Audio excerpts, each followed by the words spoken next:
All right, we're live. Finally, ladies and gentlemen, welcome to the fastest growing podcast on my channel. This is Let's Talk with your host, Taters0104, which is me. Today, we are doing episode number 1 of the podcast.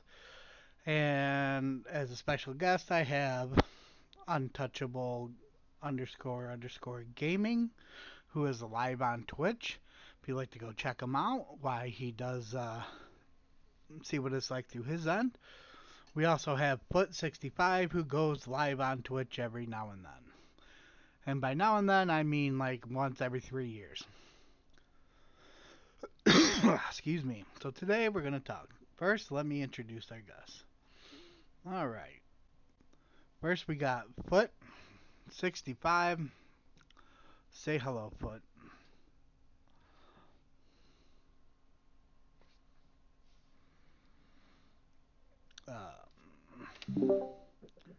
Try that again. Messing this all up. Alright. First we got Untouchable _ gaming. Say hello. Yo. What up, what up? And we got Foot65. Yo, yo. Alright. So, today we're going to talk about whatever the hell pops up. First, we're going to start with this. I guess I got to show it in here so you guys can see as well. Wow. That sucks. What's that? I literally had my mic muted on my stream. What the heck is this? You're a freaking idiot. Well, because I was trying to transition everything over because I was trying to shut my PlayStation down along with all the other bullshit that I had up. Where are... Oh, it's under... I want to change what people are looking at, but I don't know how. Or what. What is my background?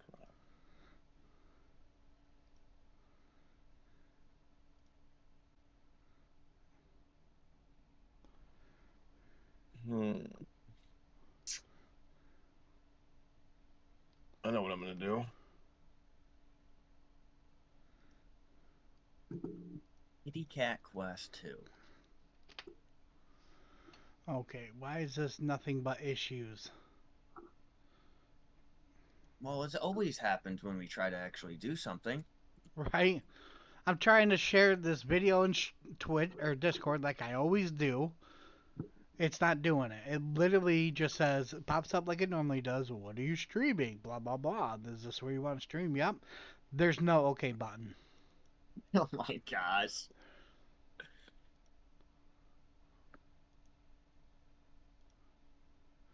There is an OK button. It's hiding on me. Try that. I had to go full screen for some stupid reason. Alright. So, today we got the dire wolf. Been extinct for 13,000 years, and it's back. Scientists have finally said, fuck it, let's do this. Alright, let's go full screen. This is straight from Today, the Today Show. It's an animal that hasn't existed for some 13,000 years. The dire wolf, made famous on the television series Game of Thrones. It's a dire wolf. Yes. There are no dire wolves south of the wall. No, there are 5. But the long extinct species now making global headlines for a new reason. A Dallas-based biotech company saying they've resurrected the giant Ice Age wolf, essentially bringing it back to life through a process called de-extinction. Colossal is the world's first de-extinction company, and our goal is to make extinction a thing of the past. Colossal says they've genetically engineered 3 wolves that they say resemble the dire wolves. The company sharing these videos showing the animals howling as cubs. And here, sleeping and running in their habitat at an undisclosed secure location in the U.S. People think it's a scary word, de-extinction. They immediately put us with Jurassic Park, and it's not. We're trying to develop these new techniques in order to save animals. But the process does sound like something out of the 1993 blockbuster. The company says scientists relied on ancient preserved DNA from a tooth and a 72,000-year-old skull to decipher the direwolf genome. They then used gene editing technologies to rewrite the genetic code of the common gray wolf. So one at a time, we take our gene editing tools and we go into that cell and we cut out the bit of DNA that looks like a gray wolf and paste in its place the DNA that looks like a direwolf. Once a new genome was created, domestic dogs were used as surrogates, miraculously giving birth to Romulus, Remus, and their sister Khaleesi. Yes, named after Game of Thrones. But this scientific feat, no fantasy, and some online already questioning whether it's a step too far. Still, the technology is here, and scientists say it could shape the future of our ecosystem. We produce something that is magnificent and science fiction at its finest. Just amazing. Now, the company says one reason they chose to bring back the dire wolf is because of the importance of predators and helping revive ecosystems. Like in Yellowstone, they say reintroducing wolves help bring back beavers and songbirds. That said, the company has no plans to release any of these dire wolves, which we haven't seen ourselves, by the way, back into the wild. They do, however, hope to breed more of them, and they are also working on other animals, including the woolly mammoth and the dodo, guys. Oh, they're working on the woolly mammoth. Okay, Liz, thank you. Thank you. You excited about that? No, I'm a little. For whatever reason, I'm fine with the wolves, the woolly mammoth. That scares me. Well, I know. That the dodo scares me. seems more of a friendly Plus, situation. I mean, we sort of killed the dodo, so that's the least we could do is bring that one back. Interesting. Right? Interesting. First off, I'm very excited about the woolly mammoth. I mean, that would be awesome to see. Right? Those things were massive. But there's no way that they start bringing these things back and then they don't go, oh, let's try a dinosaur. Right. Yeah, there's no shot they're not already trying. Yeah. And here's my thing. They could already have done it and not, say anything about that shit. Right. Yeah. And my thing is this, what if they clone the what if they do this to the T-Rex, right? They bring back the T-Rex. Find out the T-Rex doesn't look like what we think it does, and it actually has wings because the T-Rex is actually what we perceive to be a dragon, right? Because if you look at the body of the T-Rex, and if you look the arms of a T-Rex, now you look at the arms of other shit that has wings, turkeys, whatever. They all have the same small arms. So, what if that shit comes out, massive wingspan, breathing fire? Awesome, but shit, dude, that flying around would suck. Yo. They have to put that fucker... Well, that's the thing is, with science, you gotta leave that stuff alone, man. You don't gotta keep fucking... messing with science and interacting other animals like that, it would be cool, but at the end of the day, dude, no, you leave that shit alone. Because you're already seeing, you don't know what it's going to do, just like everybody's, with the AI shit nowadays. You leave that shit alone. I don't know. I don't know. I'd be a fan to see it, but also I'd be a fan of not to see it. Right. You know what I mean? Because you could go sideways at any moment. By the fact that they say, hey, we're not pulling a Jurassic Park here. Bullshit. You're creating all this stuff. You're telling me you aren't fucking making a place to put all these things to make a shit ton of money. Exactly. That's what it's all about. It's all about money and genetics, and you don't fuck with that shit. You don't mess with any sort of DNA. Yeah, it's cool to think about and be a part of, but you don't You've seen it in the movies too much, and it's real. Would be the same thing in real life. It could turn sideways at any moment. Fuck it, let it turn sideways. Then we ain't gotta worry about any wars going on. We gotta worry about fucking fighting raptors and shit. I mean, that's still a war. Exactly. What the... It's still a war, just against the animals.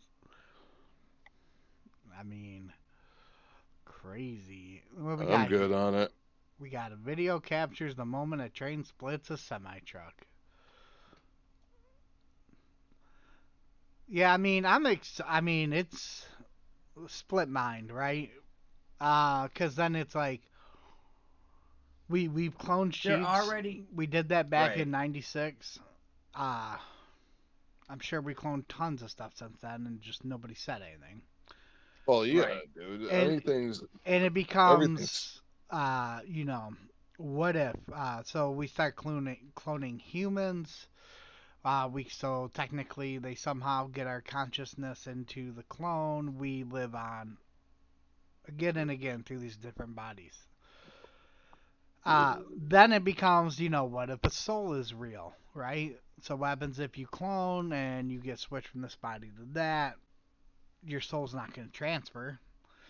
So most likely, true.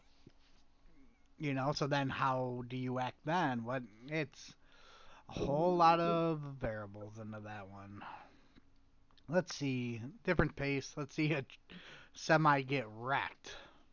The dash cam video shows the dramatic moments a freight train split a semi-truck in half. Check this out. It happened it's coming. last You weekend can in southern see Minnesota, it. and you can see the truck crossing the tracks there. Then, seconds later, the oncoming train crashes through the trailer. Oh, dude, that's splitting all it in animal half. feed, too. Thankfully, surprisingly, no one was seriously hurt. The local sheriff's office is using the video to remind drivers to look both ways before crossing train tracks. Dude, you can't sit there and tell me that it's just like watching sports, dude, when you sit there and think that looks staged as fuck. How are you a truck driver, clear as day, seeing the damn or seeing the train on your right-hand side when you make that turn before you even make that turn? The shit looks so staged. Not only seeing the train, they have to honk so many times before they even cross a road. Yeah. So yeah, it's on the train too, but the tractor trailer clear as day. Oh shit, there's a train there. I should stop. Right. But to be fair, there's no safety precautions at that railroad. There was not those things that come down to tell you, hey, you need a fucking stop for this train, nothing. So you're sitting here telling me that if there was not a sign in front of your face saying train tracks crossing, anything like that, that you would still go across that with the train being right there? If he's driving max hours you can and he's not paying attention, he's just fucking driving, then yeah. But that's on the train tracks too. Look there's no safety at all there. Nothing. It's empty space. It's a fucking stop sign. No sign that says there's a railroad even there. Sure, but let's back this up. Here we go. Add the sound. Train split a semi-truck in half. Check this out. No protection, no nothing. Sure, I get that. But get this. Train totally ran the stop sign in half. Check this out. It happened last weekend in southern Minnesota, and you can see the truck crossing the tracks there. Then, he didn't even attempt to stop. Seconds later, the oncoming and there's train no way when he literally the turned sign underneath that stop splitting sign. It in half. Thankfully, freight train split a semi-truck in half. The only thing is, don't know why he was turning. I mean, I get why he was turning. He probably had to go that way. But there's let's say he didn't hear the train. He's got headphones on, music blaring, listening to Taylor Swift, as all truckers do, and he's turning into the road. Now, obviously, he sees the train at this point. There's no way he's turning and doesn't see that train, but he can't stop. Right? He can't. Right. If he stops here, it's gonna stop him either toward the back of the cab on the tracks or here at the at the intersection. Here on his diesel, and it's going to be a huge explosion either way. So I mean, split a semi-truck makes sense why he ran it. Last weekend in southern Minnesota, and you can see the truck crossing the tracks there. When then, after the turn, seconds he's later, like, oh, fuck, the and then he oncoming has to train kick it in the next crashes gear. through the trailer. But it's just, how do you not know this train? How do you know this train that's blowing its horn? Right. Especially because you know the train's paying attention, and you can see this guy's got a blinker on, And when he starts turning, you know that guy's on the horn constantly. Oh, yeah. Like, he is not going to be like, oh, this is going to be fun. Let's ram him. That is 100% on the driver. I don't give a shit. Oh, who it's you 100%. are. All right, let's go back to a science thing. It's go to You tell me what to look. the new Titanic scan.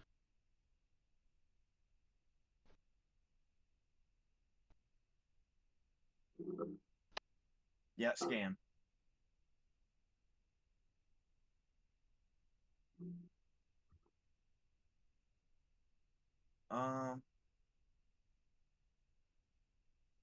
This one's from BBC News. I don't know how old it is.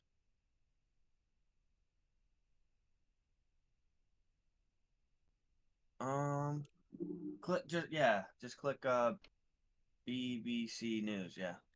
Let's see if it comes up. Right there. Oh yeah, then yeah. It's just what's on here, but fuck it. We're heading into the this is just an article, not a video, so yeah. middle of the Atlantic now, because we're going to look at one of the most famous shipwrecks of all time, the focus of all those documentaries and Hollywood movies. But there's one version of Titanic we have never seen until this morning. That's right. Experts have used special technology to map the entire ship on the ocean floor and create its digital twin. And our science editor, Rebecca Morell, has been given exclusive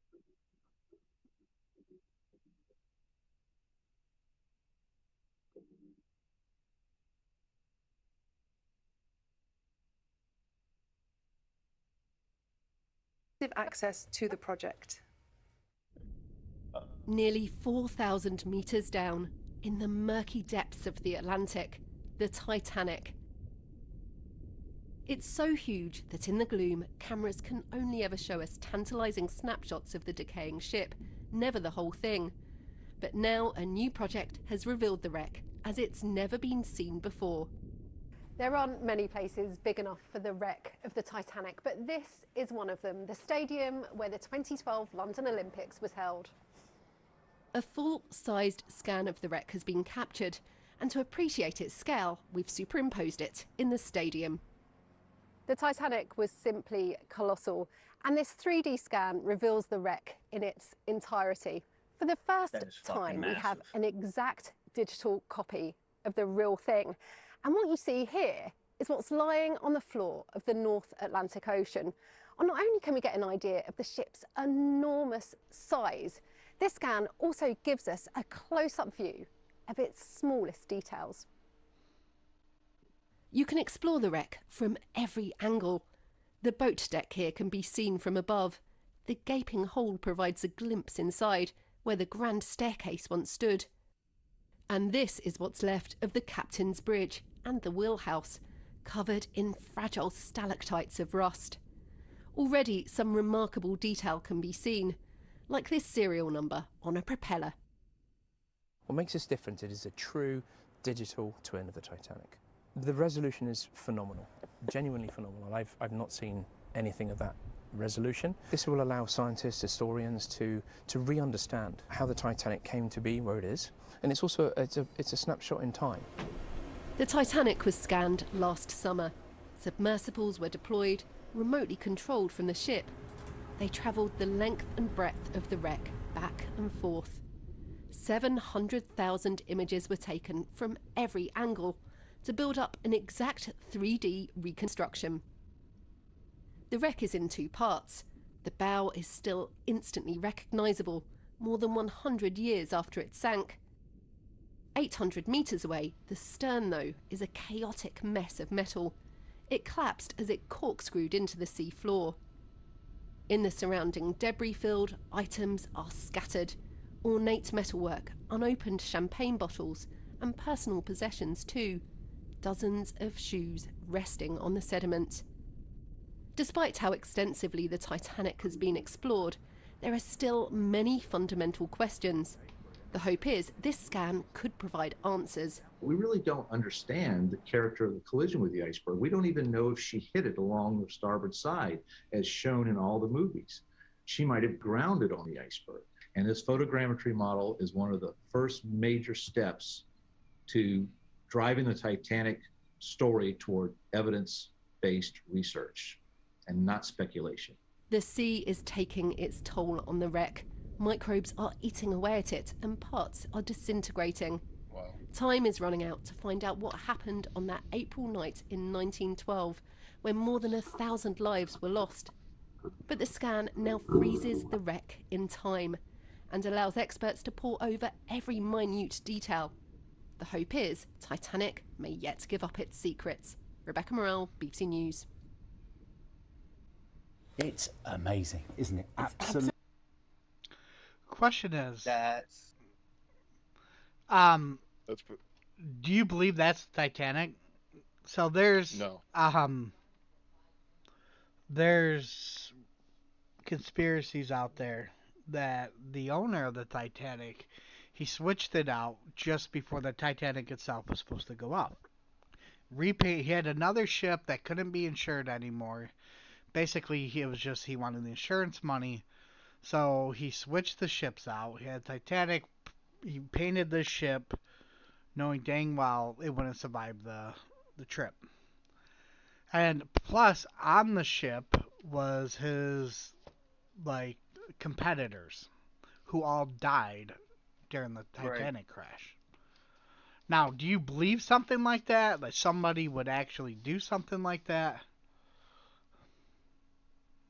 back then, easily would have done that. I mean, even now, people would still do that. There's plenty of people that would fucking do that insurance scam shit. Yeah, but... And to take out your competitors? Absolutely. But the thing is, the only reason the Titanic went down was because of the propeller and it hitting the side of the iceberg, right? Isn't that the whole point of it? But the point of the Titanic is it was supposed to be unsinkable. Yeah. It was supposed to be reinforced. So if they hit something like an iceberg, it would still be all right. But the other ship, and there was a guy that worked for him that on his deathbed confessed to switching the ships. He confessed to painting the ships. That this is what happened. They were told to repaint the other. I can't remember the name of it. I could look everything up, but I'm just not going to. Right. Hey, we went through and we took that ship that couldn't be insured. We painted it, made it look good, set it on its way to sink. Because the owner himself was supposed to be on that ship, but didn't go.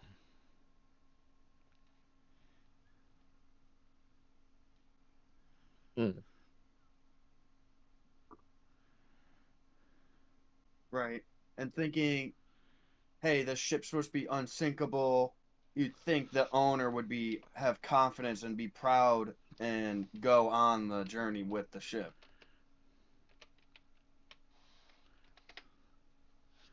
See if we can find a quick one. I don't want...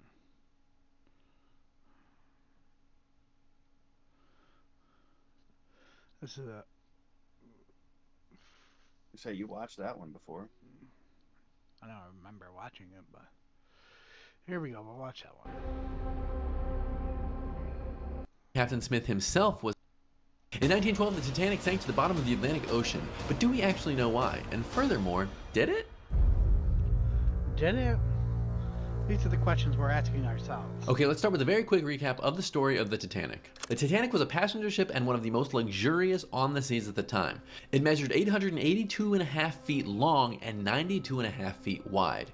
Big and honkin'. The Titanic was officially launched on May 31st, 1911 and underwent sea trials in early April 1912, before leaving on its maiden voyage on April 10th, 1912, from Southampton, England. It made 2 stops in Europe, one in France and one in Ireland, where it picked up passengers before continuing to New York City, where it was intended to end its journey. Some 2,200 people were on board the ship, with approximately 1,300 of them being passengers. The Titanic had been receiving warnings from other ships about icebergs in their vicinity for most of the journey, but the weather conditions that night made it difficult to spot icebergs. Additionally, the ship's crow's nest, which is, the tall thing where people look for things, didn't have any binoculars. At 11:40 p.m. on April 14th, the first sighting of the iceberg was made, just moments before the impact. First Officer William Murdoch ordered the ship to be turned left and have the engines reversed, but it wasn't enough. The iceberg ripped a massive gash down the starboard side of the ship. Sadly, experts now believe that reversing the engines actually slowed the turning of the ship. And what's more, had they just hit the iceberg straight on,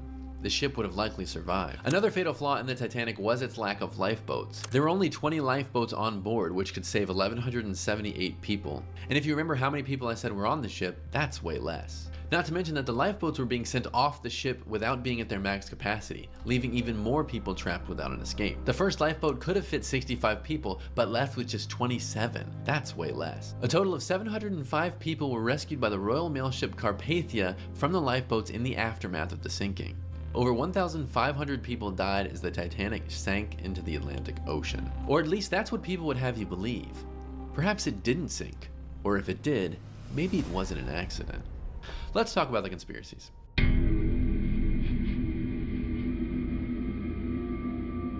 This theory has floated around the internet for a few years now, but the conspiracy posits that J.P. Morgan sank the Titanic in order to eliminate his millionaire counterparts. So J.P. Morgan owned the Titanic by way of his trust, the International Mercantile Marine Company, which owned the shipping company, the White Star Line. And Morgan was present for the launch of the Titanic in Belfast in 1911. The basis for this theory is that famous millionaires Isidor Straus, Benjamin Guggenheim, and Jacob Astor were all aboard the Titanic when it sank. A few days after the ship sank, the Washington Post ran a story that another millionaire, J. Pierpont Morgan, was supposed to be on the Titanic, but decided to remain abroad a little bit longer. According to this conspiracy, Morgan's motive for having the other millionaires killed was that they supposedly opposed the creation of the Federal Reserve. While we know for certain that Morgan didn't take the trip as intended, the reasoning is not clear-cut. Another version of this conspiracy claims that it was not Morgan, but the Jesuits, because they ran the Federal Reserve. Theories claim that Captain Smith himself was a Jesuit and was willing to do anything in the name of God. These theories claim that Smith was far too good of a captain to sail unknowingly into iceberg territory. In another version of the conspiracy, it was not J.P. Morgan or the Jesuits, but instead the Rothschilds. Just gonna jump in here real quick with a little conspiracy theory cheat code. We saw the Rothschilds pop up in our exploration of the reptile people conspiracy theory. The Rothschilds are a prominent, wealthy Jewish family who are regarded as the most well-known European banking dynasty and held major influence on the economic history of Europe for some 200 years. Basically, if you're digging into conspiracy and their names pop up, well, it's without a doubt anti-Semitic. Anyway, there's no information that even suggests that Astor, Straus, and Guggenheim opposed the Federal Reserve. In fact, Straus publicly supported the endeavor, and there's no information on how Astor or Guggenheim even felt about the idea at all. One other factor to discount this conspiracy theory is that Guggenheim didn't even book his passage on the Titanic until April 8th, just days before departure and after Morgan had canceled his plans. Some people think it wasn't J. Pierpont Morgan, the Jesuits, or the Rothschilds, but instead a mummy that sank the Titanic. A mummy! A mummy?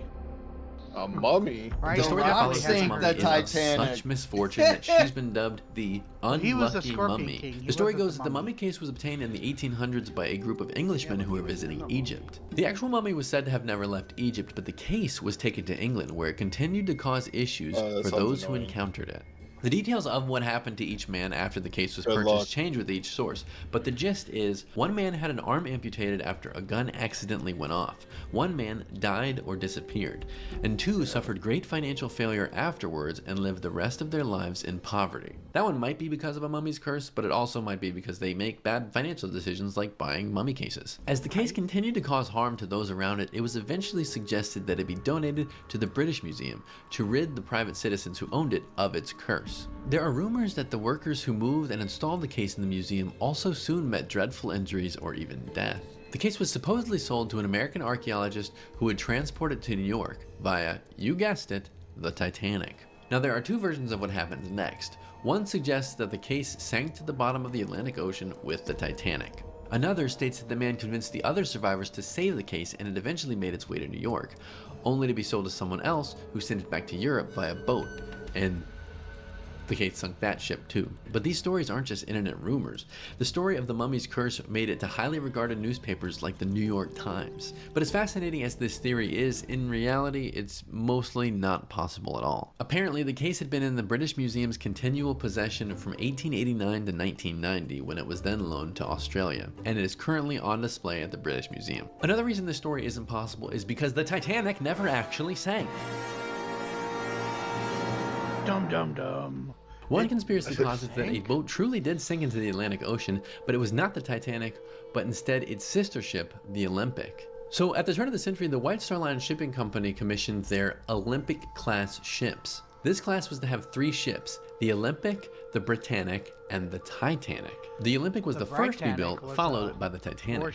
It had the same departure and arrival ports as the Titanic, and it had the very same captain, Edward John Smith. Unlike the Titanic, the Olympic made its maiden voyage as well as several other voyages afterwards. However, on September 20th, 1911, the Olympic had a major collision as it embarked on its 5th voyage, which left a huge gash in the hull of the Olympic. The general conspiracy is that the White Star Line was financially burdened by the necessary repairs to get the Olympic back on the seas, which were not covered by insurance. So they decided to commit a little insurance fraud. The idea is that the White Star Line would pass off the Olympic as the newly built Titanic, which allegedly had a better insurance policy. The ship was to be taken out to sea on a voyage, accidentally hit an iceberg, remove all the passengers via lifeboats over to the Californian, and then collect checks as the Titanic, but actually the Olympic, sank to the bottom of the sea. The real Titanic would then live on as the Olympic, ferrying people for years to come. However, and ironically, the RMS Californian had been stopped for the night after encountering icebergs in the water. The Californian had closed its wireless office for the night and therefore did not receive the distress calls. It's estimated that some 200 more people could have been saved from death had the Californian received and responded to the calls. While we know that... I don't know about you guys, but I can't focus on anything but his mustache. He said he's People got are a sneaky good sometimes. stash. This story has a lot of holes, and I'm not just talking about the ones in the And they side keep of the zooming in on boats. Firstly, while the ships are sisters and had very similar designs, they were not identical. Another big reason why this theory doesn't really hold water is that the insurance policy of the Titanic was only $5 million, while the construction was $7.5 million, meaning the scam would actually lose them money. Additionally, the changes made to pass off the Olympic as the Titanic would have been made by and done in front of hundreds of shipyard workers, which means all those people would have had to keep it a secret. Finally, remaining pieces of both the Titanic and the Olympic bear the correct hull number. The Olympic had a hull number of 400 and the Titanic had a hull number of 401. These numbers would appear on every piece of the ship. The story of the Titanic still fascinates over 110 years later, and in my personal opinion, is interesting enough and doesn't necessarily need any murder, bank fraud, mummy's curse, Jack and Rose, necklace at the bottom of the ocean baloney to jazz it up. But what do you think? I think that, yeah, you're right? So for him to say, well, it would have been financially bad, it cost $7 million, they only got $5 million. No, because if they switched it, that meant that $7 million ship, the Titanic, that's now masquerading as the other one, went on for years making more money doing the thing, and most likely went on longer doing it because it was a newer ship. Yeah. Right. And the fact that they saved, they only spent $2 million to build this better ship instead of $7.5 million. That's saving fucking money. Yeah. That's pretty much, they're getting more back. Yeah, they lost that shitty ship, but nobody wanted to insure it again. So yeah, that's a motive for them to be like, all right, fuck this ship, and then fuck our competitors. Said it's not anti-Semitic to criticize the Rothschilds. Right. Yeah, I hear that last name a lot everywhere. Oh man, they're huge in the world, that's for sure. The Rothschild. Mm-hmm. Yeah. Yeah. That's interesting. That's the first I've ever heard of it. Really? Yeah. There was a couple of them that I think I might have heard the mummy one before, but They get you thinking. I mean the mummy one was definitely weird. I mean, I don't doubt anything when it comes to mummies. Well, that, but Like I'm talking about supernatural. like people doing shit. Oh, right. Like, oh, listen, you can't tell me that our greedy billionaires and that today are doing it, but they weren't doing it back then. Come on right. now. Yeah. You know, that's like, Especially being in Way to go, Piotr. 1912, Yeah. $7.5 million is not easy to come by in 1912. right. I mean, and that's like, the flat Earth's conspiracy people, right? Oh, Right. you know, oh, the Earth is flat, blah blah blah. The government's lying to us. But you talk to most of them, they believe in the Bible, everything the Bible says. And you know, when I'm like, well, there's pictures, there's this, and they're like, no, because man created those. They're fake. And then I say to them about the Bible. Well, they're like, no, the Bible's from God. No, the Bible's from man. Bible, then it's literally, Right. I look at my Bible, it says the King James edition.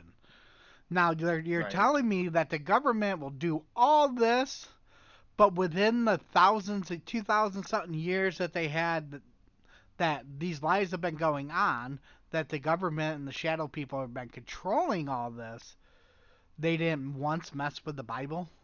Come on now. Right. Come on now. If they can do one, they can do the other. Right.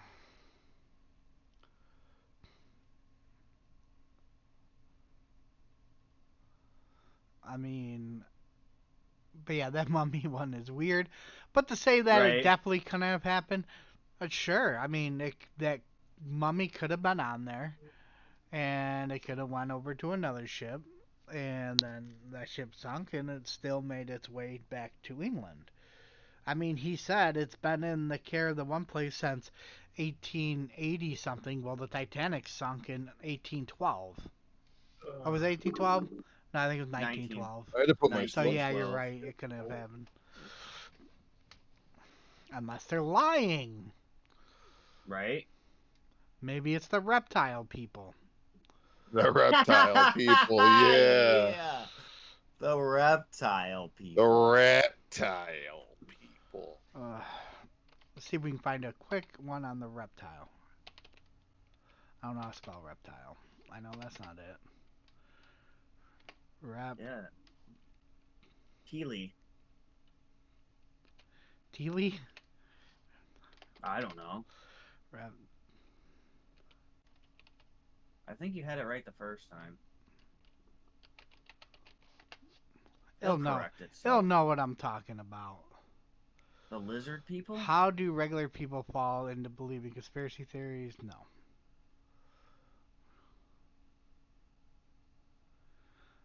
I mean, there is. Well, this is what's funny. This is what I like about conspiracy theories.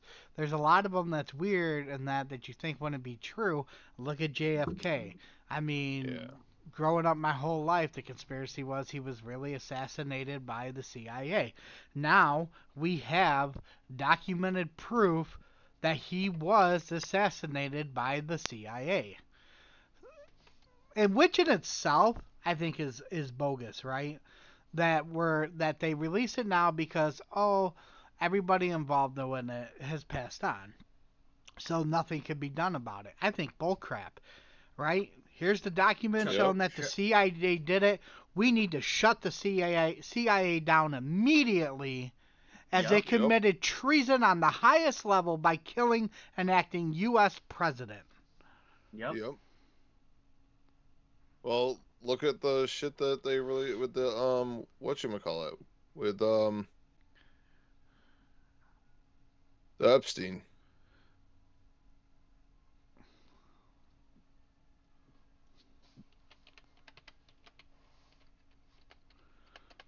I'm hitting delete, sir.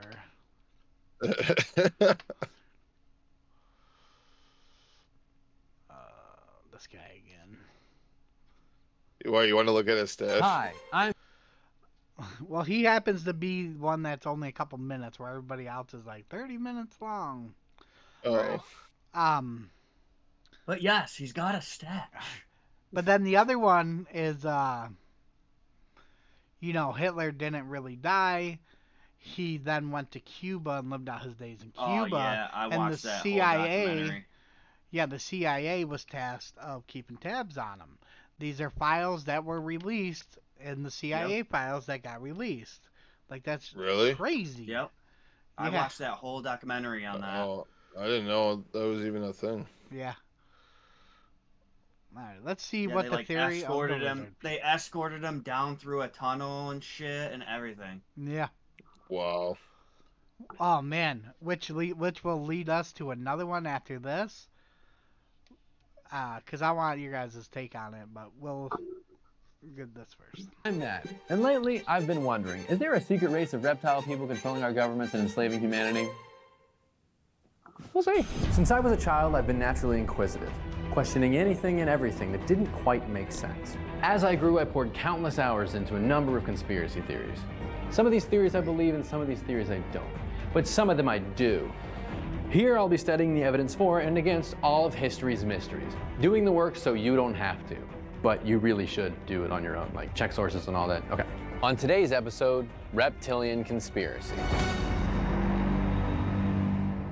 If you've been paying attention, you might have heard more and more references to a clandestine reptilian humanoid race. Sound familiar? It's shown up in pop culture with increasing regularity. You've heard it on podcasts, in politics. The theory has even infiltrated the hit romance reality show, Love Island. Just what are all these people talking about? Let's get into it.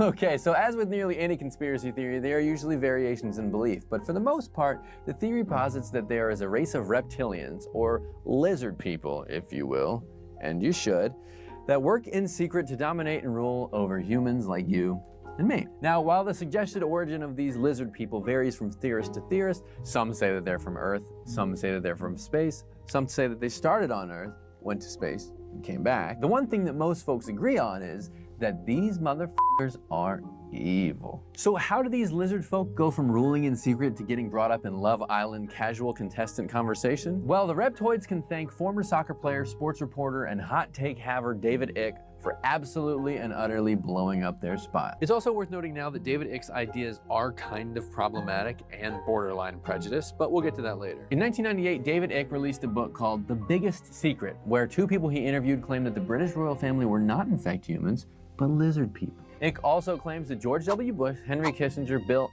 and Hillary Clinton, and Bob Hope are lizard people as well. Icke says that the Reptoids are responsible for the JFK assassination, Princess Diana's death, and even 9/11. According to Icke, the Anunnaki, an ancient species of prehistoric alien demigods, came from the Orion, Sirius, and Draco constellations, created humans, and then created a reptilian-human hybrid. Making sense? Right? Additionally, Icke suggests that lizard people drink human blood, which allows them to shapeshift into human form, allowing them to, I guess, then become a vaudeville legend and have an airport named after them. Icke has written that presidents and prime ministers have either been lizard people themselves or have been possessed or controlled by lizard people, and that they have had control over powerful offices since ancient times, like when Shrek 1 came out. Pretty heavy stuff, right? So what is there that even supports these wild-ass claims? Well, a little bit. Kind of. Maybe. Now, while I'm not all in on the reptilian theory just yet, I will say that it's not untrue that some very powerful people objectively look like lizards. And if you watch enough footage of politicians and high-level CEOs, you will find at least a few frames of them doing odd things. Now, maybe that's because to achieve a high level of success, you kind of just have to throw out being an altogether normal person. Or maybe they're lizard people. What's most interesting is that, and this is a fact, is that a lot of US presidents and very powerful people are related. Very distantly, but related. For example, President Barack Obama is a distant cousin of the Bushes, Gerald Ford, Lyndon B. Johnson, Harry Truman, and James Madison, as well as Winston Churchill. President Franklin Delano Roosevelt was related, again very distantly, to 11 other US presidents, including Madison, both Adams, Van Buren, Harrison, Taylor, Grant, the other Harrison, Taft, and of course, the other Roosevelt. I mean, his own wife, Eleanor, was his fifth cousin. Hell, according to genealogy experts at genie.com, you go back far enough, Hillary Clinton and Donald Trump are related. 19th cousins. So is that evidence of ancient reptilian bloodlines secretly infiltrating and controlling our government? Or is it just kind of, you know, how ancestry works? I don't know. Either way, you're gonna wanna know how to spot a reptoid. And that brings us to board time. Hiya! So let's start with the easy okay? Avi dead giveaways that you're talking to a lizard. We got the forked tongue. Blue or green scales instead of skin. They lay eggs. But those are easy. According to one source at Alien Hub, there are more subtle signs that someone is a lizard person or have been possessed by one. Reddish hair. I didn't say it, they did. Keen eyesight or hearing. If I had keen eyesight, I would be wearing glasses to throw people off. Low blood pressure. Everything's chill, dude. ESP, UFO connections. A love of space or science. Space. A predominance of green or hazel eyes that can change color. A sense of not belonging to the human race. Oh, I don't belong to the human race. A deep compassion for the fate of mankind. Boop, boop.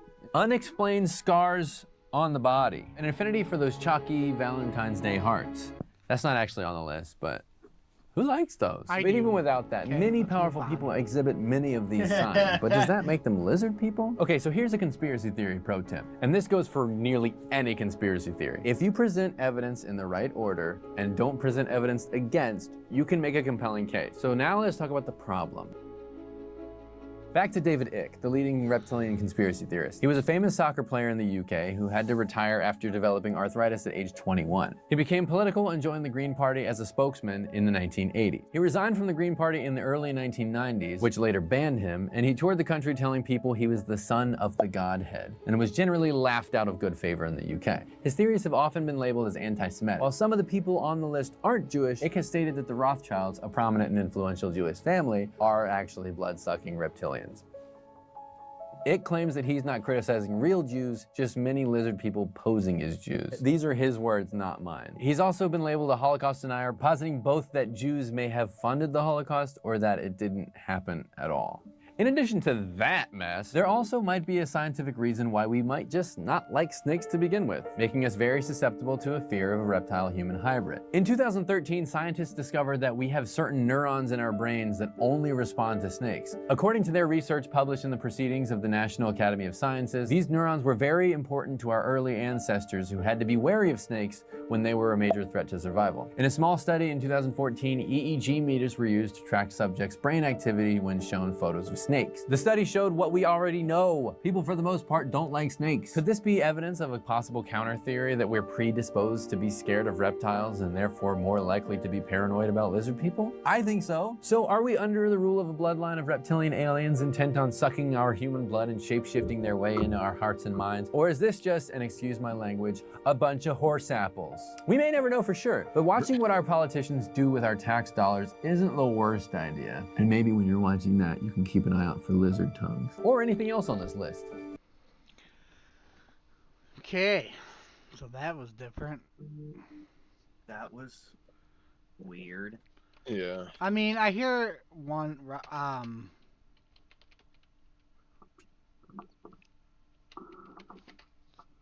know that's not spelled right, but I don't know how I feel about that. I don't know. It's about Williams.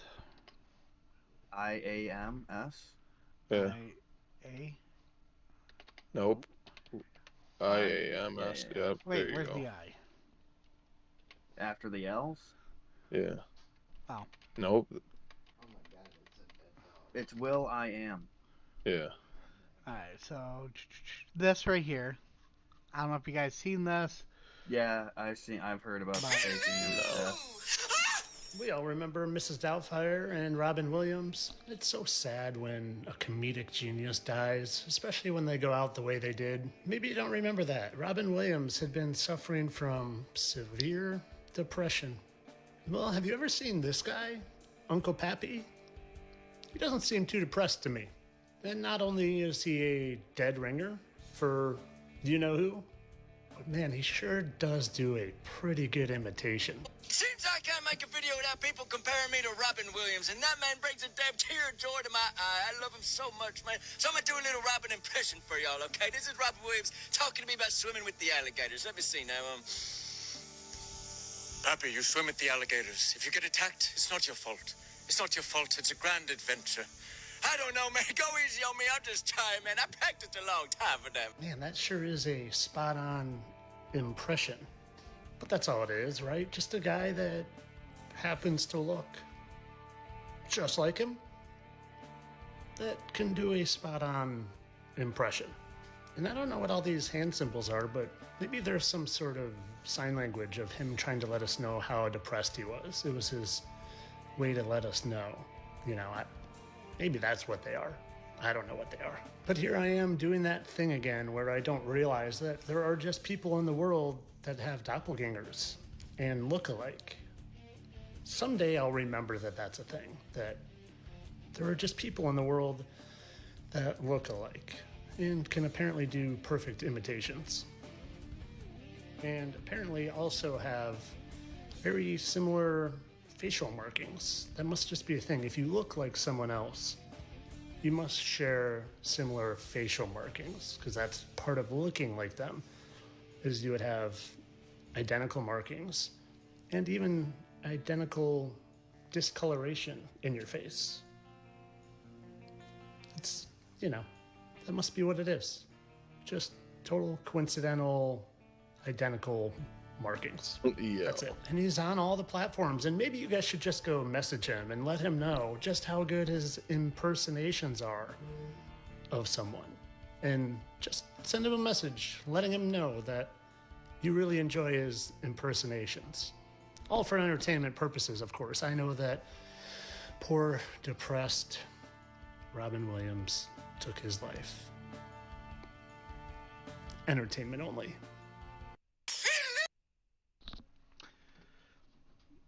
What does some of the comments say on that? So Pops. Oh, let's see. Under the dislike button? Yep, right there. Guys, don't even look at the face. Look at the hands. Exact same. I bumped into your video on TikTok. To be honest, I really did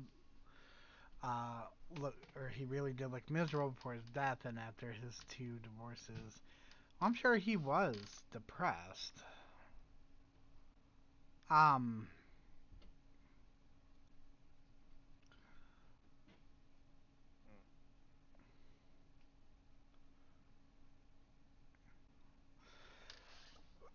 mean, here's a... I don't know, that one's a little tougher because there's a lot of body similarities to both of them. And that voice is dead on. Right. Dude, yeah, that's scary. I mean, I hope. First time seeing this, like, I've never seen this before Right. either. I don't like really look into conspiracies, but Right. that right there is. I that's hope crazy. it's true. I mean, I'd rather him be alive doing whatever. Yep, exactly. Obviously, Getting out of the spotlight. That's good. That could be a thing, dude. That they do that just to get out of the spotlight because they don't want to do it anymore. Like they don't want to be famous. Like they and don't. those hand gestures, he wants to get out of that. Yep. Right, and Yeah, that's it. I bet you if you were to literally look up what each thing was, each one of those, you could find out what it actually meant. Well, it's the Illuminati. The Illuminati. Yeah. The all-seeing eye. Well, that's the thing is they're all the part of the all-seeing Illuminati, and the eye. Illuminati, it'll kill you.